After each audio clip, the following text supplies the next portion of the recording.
Hello guys, I am back. So, dreams.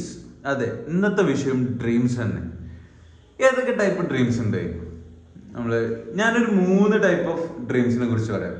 നമുക്ക് ചില ഡ്രീംസിനെ നമുക്ക് ഒരിക്കലും വിട്ടുകളയാൻ പറ്റില്ല. എനിക്കിതൊരു ദിവസം എനിക്കിത് അച്ചീവ് ചെയ്തേ പറ്റുള്ളൂ എന്നുള്ള രീതിയിലൊരു ഡ്രീം ഉണ്ടാവും അല്ലേ? അതേപോലെ ഇൻഷാ അല്ലാഹ് എനിക്ക് വാങ്ങണം, ഇല്ലെങ്കിൽ ഒരു ദിവസം എനിക്ക് സ്വന്തമാക്കണം, അങ്ങനെ ഒരു ആഗ്രഹം ഉണ്ടാവും. അതേപോലെ വരണ്ടാവും കിട്ടിയാതിരക്കടില്ല, കിട്ടിയില്ലെങ്കിൽ കുഴപ്പമില്ല, അങ്ങനത്തെ ആഗ്രഹം ഉണ്ടാവും. പക്ഷെ ഞാൻ ഇന്ന് പറയാൻ പോണത് കിട്ടിയേ പറ്റൂ എന്നുള്ള അങ്ങനെ നമ്മൾ മനസ്സിൽ കൊണ്ടെടുക്കുന്ന സ്വപ്നത്തിനെ കുറിച്ചിട്ടാണ്. നിങ്ങൾക്ക് അങ്ങനെ ഒരു സ്വപ്നം ഉണ്ടാവും. ഞാനൊരു പുസ്തകം വായിച്ച് ദ സീക്രട്ട്, അതില് ലോ ഓഫ് അട്രാക്ഷൻ എന്ന് പറഞ്ഞിട്ടൊരു സംഭവത്തിനെ കുറിച്ചിട്ട് പറയുന്നുണ്ട്.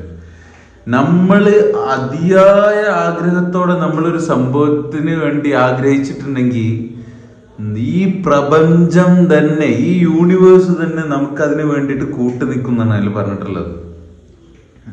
അതായത് നമ്മൾ അതിനെക്കുറിച്ച് ചിന്തിച്ചുകൊണ്ടേയിരിക്കുക, നമ്മൾ അതിന്റെ കാര്യങ്ങളെ കുറിച്ച് അന്വേഷിച്ചുകൊണ്ടേയിരിക്കുക, അതിന്റെ പോസിബിലിറ്റീസിനെ കുറിച്ച് അന്വേഷിച്ചുകൊണ്ടേയിരിക്കുക. എന്താവട്ടെ, നമ്മളൊരു കാർ മേടിക്കണമെന്നുണ്ടെങ്കിൽ ആ കാർ എവിടെ കിട്ടും, എന്താ വില, എങ്ങനെയാണ് അതിന്റെ കാര്യങ്ങൾ, സെക്കൻഡ് കൊടുക്കട്ടെ, അത് ഇത് എല്ലാം നമ്മൾ അന്വേഷിച്ചുകൊണ്ടിരിക്കുക. പ്ലസ് എൻ്റെ കയ്യിൽ നിന്ന് ഞാനൊരു മോട്ടിവേഷനും കൂടെ ഉണ്ട്. ഡ്രീംസിന് അതിരുകളില്ല ഗൈസ്. സ്വപ്നം കാണുന്നതിന് അതിരുകൾ വേണ്ട. സ്വപ്നമല്ല നമ്മൾ കാണുന്നത്. സോ മിനിമം ഒരു റോൾസ് റോയ്സ് എങ്കിലും മേടിക്കാൻ ആഗ്രഹിച്ചാലേ നമുക്കൊരു മേഴ്സിഡസ് ബെൻസ് എങ്കിലും അച്ചീവ് ചെയ്യാൻ പറ്റുള്ളൂ എന്നുള്ളൊരു അഭിപ്രായക്കാരനാണ് ഞാൻ. സോ ഡ്രീംസിന് അതിരുകൾ വേണ്ട ഗൈസ്.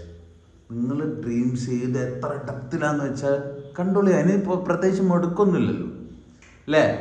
അപ്പം നിങ്ങളെ ഡ്രീംസിനെ അച്ചീവ് ചെയ്തിട്ട് നിങ്ങളുടെ ഡ്രീംസ് എന്താണ്, നിങ്ങളെ ലൈഫിൽ നിങ്ങളെ ഡ്രീം എന്താണെന്നുള്ളത് നിങ്ങൾ comment in below. So guys, by.